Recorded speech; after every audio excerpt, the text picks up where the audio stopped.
고린도전서 15장 45절에서 49절 말씀 찾은 줄 알고 제가 읽겠습니다.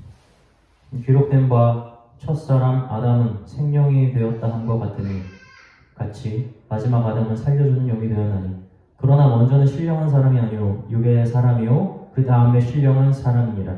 첫사람은 땅에서 났으니 흙에 속한 자이거니와 둘째 사람은 하늘에서 나셨느니 무릇 흙에 속한 자들은 저 흙에 속한 자와 같고 무릇 하늘에 속한 자들은 저 하늘에 속한 이와 같으니 우리가 흙에 속한 자의 형상을 입은 것 같이 또한 하늘에 속한 이의 형상을 입으리라. 아멘. 우리가 왜 주일날 예배를 드리는지 아십니까?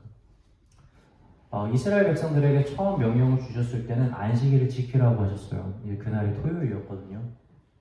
그런데 이 문화가 완전히 깨어지면서 새롭게 예수 그리스도의 부활을 경험한 자들을 통해서 모임이 주일날 이루어지게 되었습니다.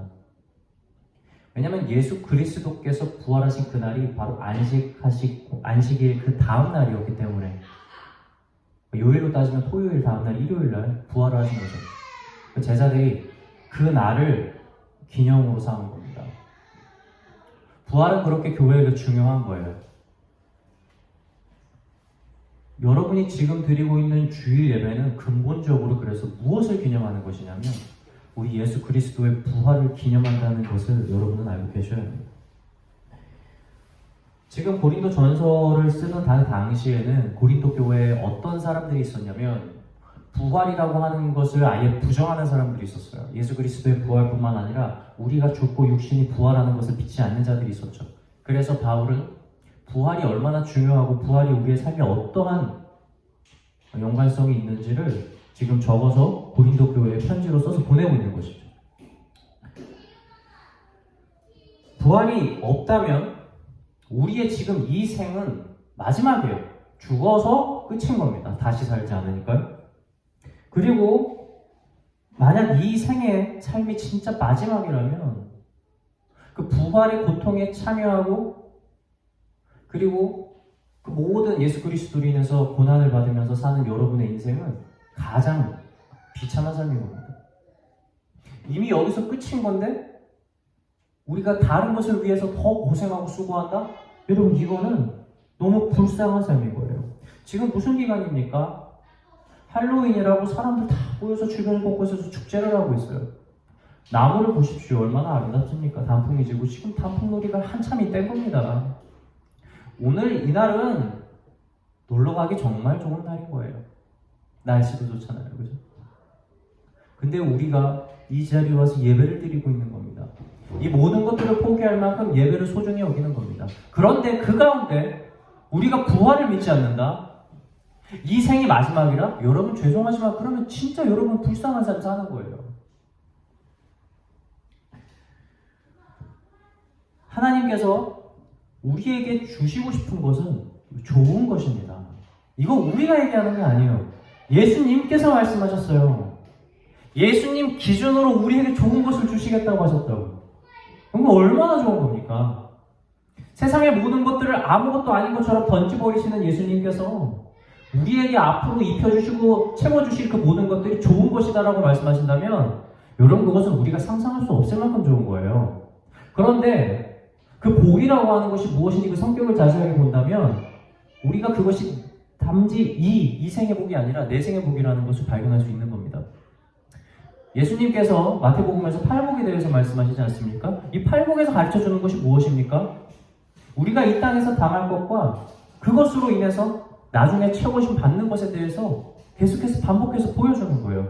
다시 말하면 그 8가지 복은 우리가 이 땅에서 누릴 복이 아니라 우리가 저 하늘에서 누리게 될 복인 거죠. 이 땅에서 줄인 자들은 의에 줄이고 목마른 자들은 나중엔 채워짐을 받게 됩니다. 그리고 이 땅에서 슬퍼서 애통하는 사람들은 나중에 위로를 받습니다. 그리고 이 땅에서 예수 그리스도의 이름으로 인해서 고통받고 고난받는 모든 사람들은 저 하늘의 천국의 주인이 되는 거예요. 유업으로 있는다고 성경이 얘기하지 않습니까? 다 무슨 복입니까? 이 땅의 복을 얘기를 하고 있잖아요. 그 좋은 것, 다시 말하면 예수님께서 우리에게 주시겠다고 하는 좋은 복은 다 저 하늘에 속한 것이라는 겁니다. 예수님을 믿으면서 바라는 것이 단지 이 생의 복뿐이라면 그것은 그리스도의 부활을 이해하지 못한 것이고, 그리스도의 부활을 모른다는 것은 죄송하지만 그리스도의 제자가 아니라는 거예요. 우리 모든 사람들은 나중을 위해서 힘씁니다. 열심히 일하고 적금하고 건강을 관리하는 거예요. 이것은 지금을 위해서 하는 것이 아니라 나중을 위해서 하는 겁니다. 우리나라 사람들 특히 헤어질 때 반드시 하는 말이 있어요. 사람들 만났다. 이거 뭔지 아세요? 다음에 보자. 다음에 보자. 제가 고등학교 때 저희 담임 선생님이 영어 선생님이셨는데 영어 시간에 가끔 숙제를 안 해가는 애들이 있잖아요. 그럼 그 아이들이 선생님 내일은 꼭 해오겠습니다. 다음에 해올게요 라고 이렇게 얘기를 하면 꼭 선생님이 이렇게 말씀하세요. 내일이 올까? 다음이 있을까? 그때 당시에는 농담처럼 들렸는데 여러분 사실 우리는 여러분 내일을 약속할 수가 없어요. 다음에 보자라는 약속을 할 존재도 못 되는 사람들이에요. 우리는 오늘이 마지막일 수도 있습니다. 항상 그것을 알고 있어야 돼요.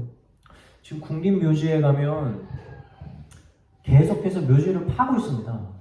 사람들이 계속 그렇게 열심히 묘지를 만들고 있으니까 누구 죽은 줄 알았나 봐요. 그래서 제 아는 교수님이 가서 여쭤봤다고요. 아니 누가 이렇게 죽었는데 묘지를 이렇게 많이 만들고 있어요? 그렇게 해서 물어봤더니 그 묘지 파는 사람이 이렇게 얘기했대요. 아직 아무도 안 죽었어요. 그러니까 이상한 거예요. 그런데 묘지를 뭐 이렇게 많이 만듭니까? 라고 하니까 그 사람이 이렇게 얘기하는 거예요. 그냥 이렇게 만들어 놓으면 다시 와서 채워 넣습니다. 이렇게 얘기하는 거예요. 그 묘지 주인 누가 될지 누가 합니까? 우린 사실 아무것도 모르는 거예요.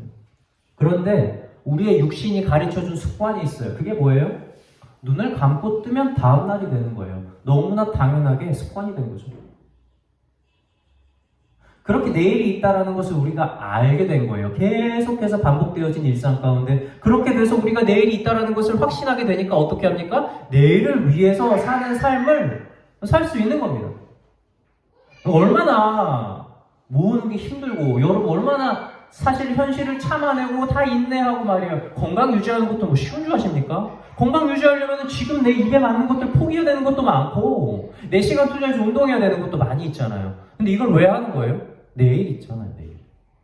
그 내일이 있다는 확신이 이러한 삶을 추구할 수 있도록 만들어주는 힘이 됐다는 거예요.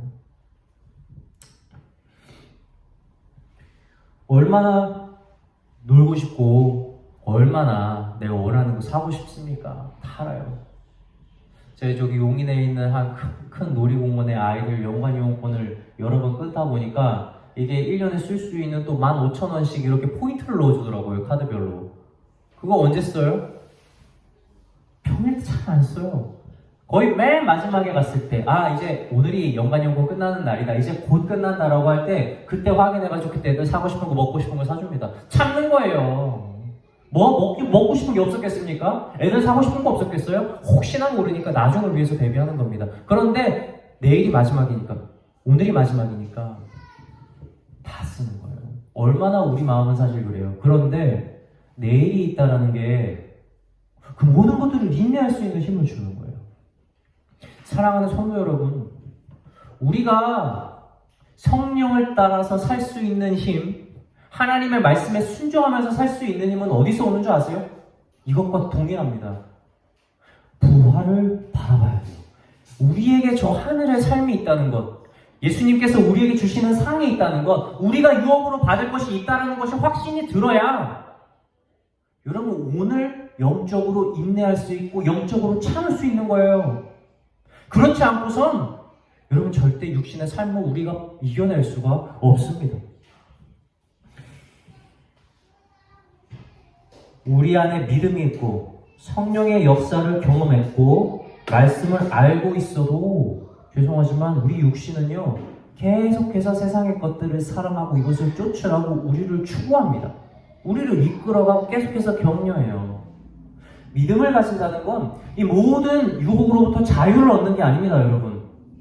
이 모든 유혹이 우리를 걸고 쇠사슬로 끌고 갈 때 성령으로 그것을 끊을 힘이 있는 거지, 애초에 처음부터 이것을 끌리지 않는다는 게 아니라는 거예요.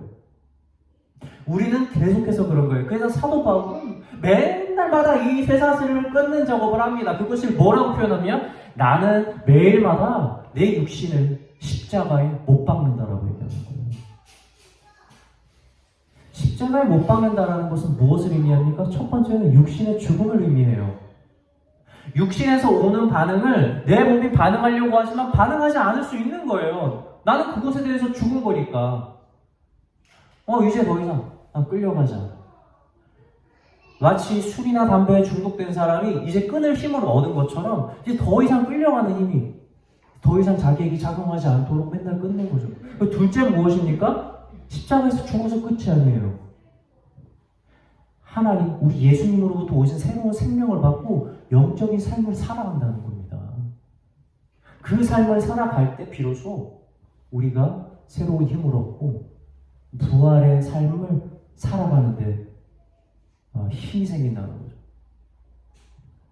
육신은 그냥 오는 거예요. 사랑하는 성도 여러분, 우리 그냥 있어요. 그러니까 내일이 있다는 확신이 있잖아요. 그것은 육신의 삶인 거예요. 계속해서 보여주니까, 계속해서 경험하니까 우리 마음 가운데 습관이 돼서 육신으로 내일을 준비하는 것이 가능하게 된 거라고요. 그러면 우리가 육신이 그러한 것처럼 무엇도 해야 됩니까? 영적으로도 계속해서 저 하늘이 있다라는 것을 확인시켜주고 습관이 되어야 되는 거예요. 그래서 말씀을 계속해서 두고 살아야 되고, 그래서 예배를 사모해야 되는 겁니다. 그래서 믿는 사람들과 교제해야 되고, 말씀을 끊어놓지 말아야 돼요. 그렇게 영적으로 여러분들이 발을 담그는 것을 습관 안 하면 여러분들은 하늘 보지 않습니다. 나는 육신에 있는 습관에 따라가게 되는 거예요. 바울처럼 사십시오.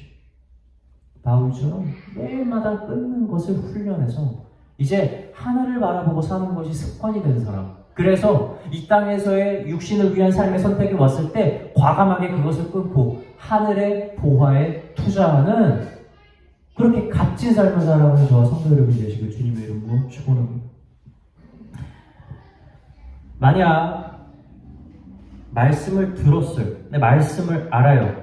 그런데 바울처럼 자신을 십자가에 못 박는 삶을 살지 않는다면 여러분, 우리가 어떻게 될까요? 로마서 1장에서 매우 자세하게 설명을 합니다. 로마서 1장 28절에서 31절을 제가 읽어드릴게요. 또한 그들이 마음에 하나님 두기를 싫어하며 하나님께서 그들을 그 상실한 마음대로 내버려 두사 합당하지 못한 일을 하게 하셨으니 곧 모든 불의, 추악, 탐욕, 악의가 가득한 자요, 시기, 살인, 분쟁, 사기, 악독이 가득한 자요, 수군수군하는 자요, 비방하는 자요, 하나님께서 미워하시는 자요, 능욕하는 자요, 교만한 자요, 자랑하는 자요, 악을 도모하는 자요, 부모를 거역하는 자요, 우매한 자요, 배약하는 자요, 무저항한 자요, 무자비한 자라. 인간으로서 저지를 수 있는 모든 죄를 바울이 다 나열했네요. 그런데 오늘 제가 처음 읽어들었을 때 제가 여기 말씀에서는 뭐라고 시작하면 또한 그들이라고 시작을 했는데, 이 말씀 앞절을 보면 그들이 누군지 나오는데 그들이 누구냐면 말씀을 알고,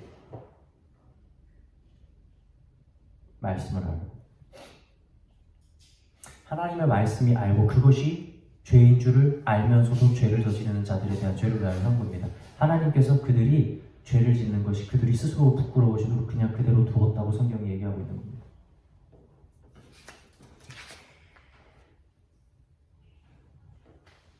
죄를 아는 것에서 멈춘다? 아니요. 그것이 중요한 것이 아니에요. 죄를 아는데 죄를 저지르는 사람은 죄를 모르고 저지르는 사람의 죄보다 더 크다고 성경은 이야기하고 있어요. 죄는 더 많은 열매를 맺기 전에 자신을 십자가에 못 박는 과정을 통해 끊어내야 합니다. 그리고 그것은 부활의 소망에서 시작한다는 사실을 기억하시기 바랍니다. 예수님의 부활은 여러분, 하나님한테 무슨 의미가 있을까요? 예수님한테 의미가 있을까요? 아무 의미가 없어요. 죽었다 살아났다? 아니요, 그거는 없어요. 그런 개념은 사실은. 하나님은 그 자체가 생명입니다. 모세가 물어보잖아요. 당신 이름이 뭐냐면 뭐라고 말씀하시죠? I am who I am. 난 나야. 이름이라는 거. 지어줘야지 이름을 누가 지어줄 거 아니야. 하나님은 사실 이름이 없어요. 처음 태어난 것도 없고 죽는 것도 없습니다. 다시 말하면 예수 그리스도도 본체 하나님이기 때문에 하나님의 계획 안에서 예수님이라고 하는 것은 이 땅에서 육신을 입고 태어나는 것도 없고 죽는 일도 없어요. 솔직히 말씀드리면 아무 의미 없습니다. 그분 자체가 생명이기 때문에 그래요. 그렇다면 예수 그리스도의 탄생 그리고 예수님의 죽음 그리고 예수님의 부활은 누구에게 의미가 있고 누구에게 선물이에요? 바로 여러분들이에요. 하나님께서 이 땅의 모든 창조 질서를 정하고 우리를 시간 안에서 머물게 하셨어요. 그런데 우리가 그 안에서 죄 때문에 죽음에 거하게 된 겁니다. 우리 모든 사람들은 죽음을 향해서 달려가는 거예요. 몸의 모든 징조가 무엇을 말합니까? 너 좀 있으면 죽어를 말하는 것이 있어요. 자, 성경 죄송하지만 약 20대 후반부터 사람은 노화되기 시작한다고 합니다. 몸이 계속 무슨 신호를 보낸다고요? 너가 이제 죽는 날 다가오고 있단다라고 걸 알려주는 게 20대 후반부터 일어난다는 거예요. 몸으로 민감하게 반응하면. 그럼 인간에게 얼마나 큰 벽이겠어요? 벗어날 수 없는 벽이에요. 그런데 이 예수님께서 직접 인간이 돼서 출생을 한 다음에 장성해서 죽고 부활하는 모습을 인간에게 보여준 거예요.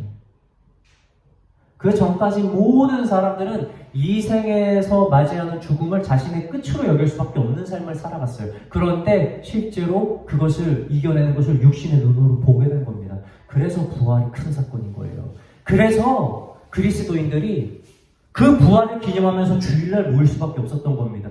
이것이 우리에게 힘이 되니까. 우리가 살고 있는 이 땅이 끝이 아니다. 그것을 눈으로 본 거죠. 그래서 그 하늘의 삶을 바라보면서 이 모든 땅에 있는 고통들과 어려움들을 넉넉하게 이겨낼 힘을 초대교인들이 다 얻었던 거예요.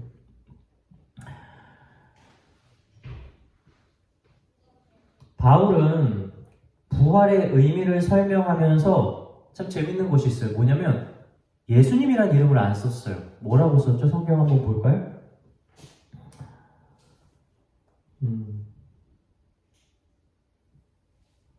45절부터 한번 보겠습니다. 기록된 바 첫 사람 아담은 생명이 되었다 함과 같이 마지막 아담은 살려주는 영이 되었나니. 46절. 그러나 먼저는 신령한 사람이 아니요 육의 사람이요 그 다음에 신령한 사람이요. 47절. 첫 사람은 땅에서 났으니 흙에 속한 자이거니와 둘째 사람은 하늘에서 나셨느니라. 여기 예수님 이름 안 쓰죠? 둘째 아담, 마지막 아담, 둘째 사람이 누굴 얘기하는 겁니까? 예수님 얘기하는 거예요. 그런데 지금 바울은 예수님의 이름을 쓰지 않았어요. 단순히 언어 유희를 위해서 바울이 이런 것이 아닙니다. 사실은 그 안에서는 매우 깊은 의미가 있죠. 원래 처음에 하나님께서 아담을 창조했을 때 아담에게 원하시는 것이 분명히 있었어요. 그 아담을 통해서 계획했던 것이 무엇이냐면 생육하고 번성하고 이들의 생명이 끊어지지 않는 것을 유지시키는 책임이 그에게 있었던 거예요. 그래서 하나님과 영원히 기쁨의 삶을 교제하면서 살아가는 것이 하나님의 목표였습니다. 근데 이 아담이 하나님의 말보다 마귀의 말을 더 의지했어요. 하나님이 분명 이거 하면 죽는다고 했는데 그 말을 의지하지 않고 마귀의 말을 들어서 인간에게 모두에게 죽음이 찾아온 거예요. 그래서 첫 아담은 실패한 겁니다. 뭐에 실패해요? 아담이라는 이름에서 실패한 거예요. 하나님이 아담이라는 이름을 지었을 때는 그런 뜻으로 지은 게 아니었고 그를 통해서 이루고자 하는 그 세상이 아니었던 겁니다. 그런데 하나님께서는 그 계획을 빼지 않아요. 누굴 통해서 완성합니까? 아담을 통해서 완성하겠다는 겁니다. 둘째 아담, 마지막 아담, 바로 예수 그리스도. 아담이라는 그 이름을 왜 버리지 않았어요? 하나님께서 처음 그 사람을 통해서 계획했던 그 뜻을 끝까지 이루시는 하나님의 모습을 사실 사도 바울은 묘사하고 싶었던 겁니다. 바울이 어떤 사람입니까? 사실 이 사람은 그 예수님 믿는 사람들 다 받아준 사람이었어요. 사실 이 다메섹 도상 지나고 있을 때도 바울이 무슨 발걸음을 하고 있었냐면 예수님 믿는 사람 빨리 잡자. 이 마음 가지고 이 열정 가지고 가는 길이었어요. 그런데 거기서 예수님을 딱 만났어요. 바울이 어떻게 됐습니까? 완전히 바뀌어가지고 제자들도 하지 못하는 일을 하죠. 이방인들을 위한 그릇으로 택함을 받아서 그 가장 고난이 심한 곳으로 들어가서 복음을 전하는 일을 누가 합니까? 사도 바울이 하는 거예요. 가장 예수님을 믿는 자들을 잡는데 열의를 보냈던 사람을 가장 예수님을 전하는데 열의를 가진 사람으로 바꾸는 겁니다. 바울은 그때 된 거예요. 첫째 바울에서 둘째 바울이 됐던 거예요. 첫째 바울은 육신의 사람이었습니다. 하나님께서 이 바울을 통한 뜻이 있었지만 이 바울은 그것을 알지 못하고 죄를 짓습니다. 그러나 둘째 바울은 영의 사람이 되었어요. 그래서 하나님께서 이 바울을 통해서 계획하신 일들을 이루어 나가는 것을 보여주고 계신다는 겁니다.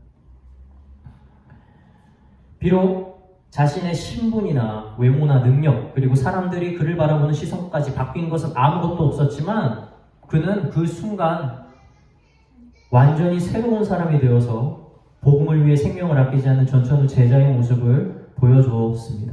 그것이 바로 하나님께서 바울을 통해 계획하신 진짜 선한 일이었던 거예요. 그 둘째 바울을 통해서 말이죠. 이제 더 이상 첫째 바울의 삶은 찾아볼 수가 없어요. 새로운 사람이 되었기 때문입니다. 부활을 경험한 사람의 삶은 이와 같습니다.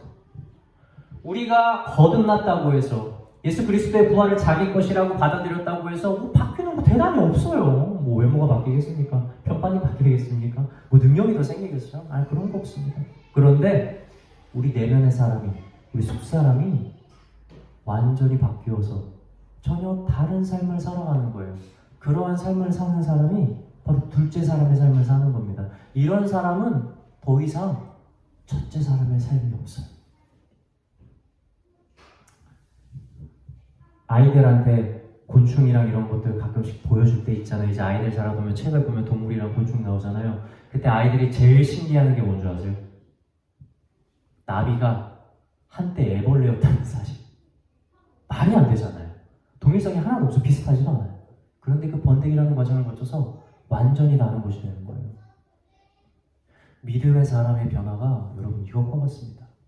애벌레와 예수 그리스도의 부활에 경험한 사람의 차이가 무엇이냐면 애벌레는 겉으로 보이는 형질의 완전한 변화를 거치지만 우리 부활을 경험한 사람은요 겉이 아니라 내면의 완전한 변화를 거치는 거예요. 새로운 사람이 된다는 거죠. 외형이 바뀌지 않은 바울 보고 사람들 처음에 좋아했겠어요? 깜짝 놀랐어요. 바울이 온 거 보고 또 조기 잡으러 왔다고. 저 사람 왜 데리고 왔냐고 난리가 났습니다.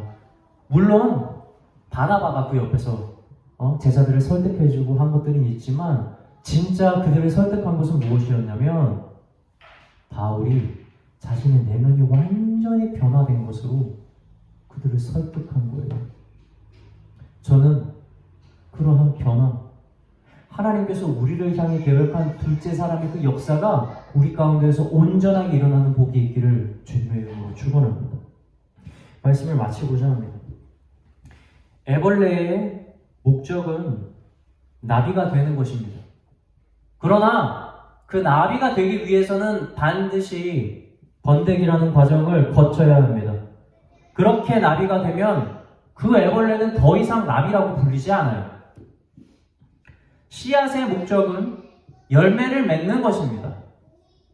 그런데 그 열매를 맺기 위해서 이 씨앗은 반드시 땅에서 죽는 과정을 거쳐야 합니다. 그렇게 나무가 돼서 열매를 맺히면 더 이상 그것은 씨앗이라고 불리지 않습니다. 저 이정민이라는 사람의 목적은 이 땅에서 끝나는 것이 아니라 영생을 얻는 것입니다. 그런데 그 영생을 얻으려면 우리 예수 그리스도께서 못 박히신 십자가에 나를 못 박고 죽는 과정이 있어야 합니다. 그렇게 죽어서 둘째 이정민으로 다시 태어나면 저는 더 이상 첫째 이정민으로 불리지 않는다는 거예요. 우리 모두는 예수님의 부활을 경험하며 둘째 사람이 되었습니다. 수많은 유혹과 고난 속에서 마음이 약해질 때마다 나는 이제 첫사람이 아니라 둘째 사람이다. 더 이상 육신을 위해 살지 않고 하나님을 위해 살 것이다 선포하는 저와 여러분이 되길 주님의 이름으로 축원합니다.